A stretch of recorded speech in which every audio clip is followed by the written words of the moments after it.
Now, if you've been following us here on Destination Michigan, you know very well that the state has museums in nearly every town and city covering a variety of topics. But in the city of Lansing, in the shadow of the capital, there's a museum that's taking on the daunting task of covering the entire history of Michigan, from 14,000 BC up until today. We now head to the Michigan History Center in Lansing. It tells the history of Michigan kind of in a walking timeline. So you start right at the end of the Ice Age and it goes all the way through almost the end of the 20th century. With 4 floors of exhibits at the Michigan History Museum, there is a lot to take in. The museum is located inside the Michigan History Center, which also holds the state's archives. Each year, approximately 45,000 students from across the state come through its doors, and what they find inside is truly an eye-opening experience. When you go up to the elevator and the doors open on the second floor, you're seeing what you're seeing behind me, these kind of amazing built environments with super tall trees and a large map. So we designed the museum to kind of tell the history of Michigan's peoples, their stories, the big events in the state's history, but you can walk through them in a very experiential way. Walking through the exhibits means you're walking through time. Upon entering the museum, you're introduced to the stories of Michigan's first people.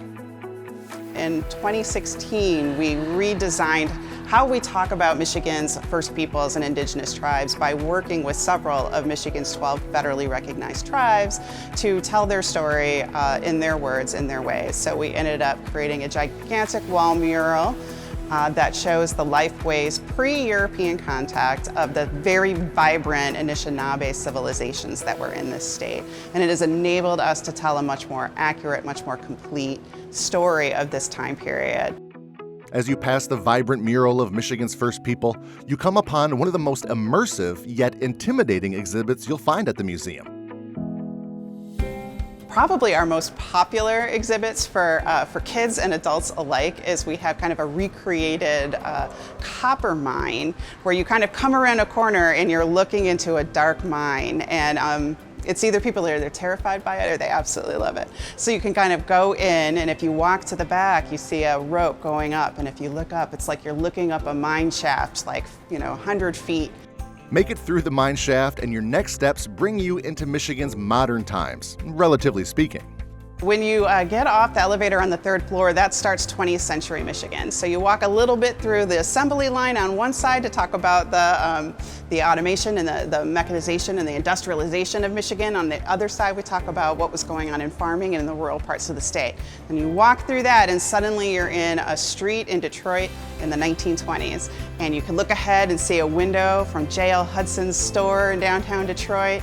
There's a great kind of recreated movie palace where you can go in and watch some segments of some old-fashioned movies from the 1920s. There's even a car dealership in there with an actual car in the middle of it. It's just a lot of fun. You really feel like you're walking down a street. From copper mining to the auto industry, you learn about some of the biggest moments in Michigan history. But honestly, some of my favorite spots in the museum are these recreations of homes that Michiganders have lived in through the generations. The first one is on our 2nd floor mezzanine level next to our one-room schoolhouse. Kind of gives you an idea of what a typical family home in Michigan would have looked like about middle of the 19th century. So you can go and see all of the dining rooms and all of the knickknacks and all of the things.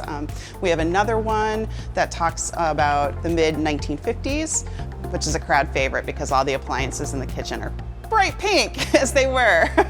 But the nice thing about it is you can kind of see the change in how people lived and what were the stuff they have in their homes over time. Now, Toby tells us that one of the coolest pieces of history in the museum is actually so small that many visitors walk right by it. Upstairs on our 3rd floor, right after the 1950s, you kind of go into a recreated auto show. But next to it, there's a case that looks like a missile. And inside, there's a tiny little Michigan flag that looks a little frayed, and then a little dot, maybe about an inch round, that's got 2 tiny rocks in it. And what they are is the very first mission to the moon. Every state sent a flag on the mission up to the moon, and the astronauts collected moon rocks, and every state when they came back got their flag back and some moon rocks. I said you could miss it if you're not paying attention, but you could see some real moon rocks and a flag from Michigan that was flown on the moon in our exhibits.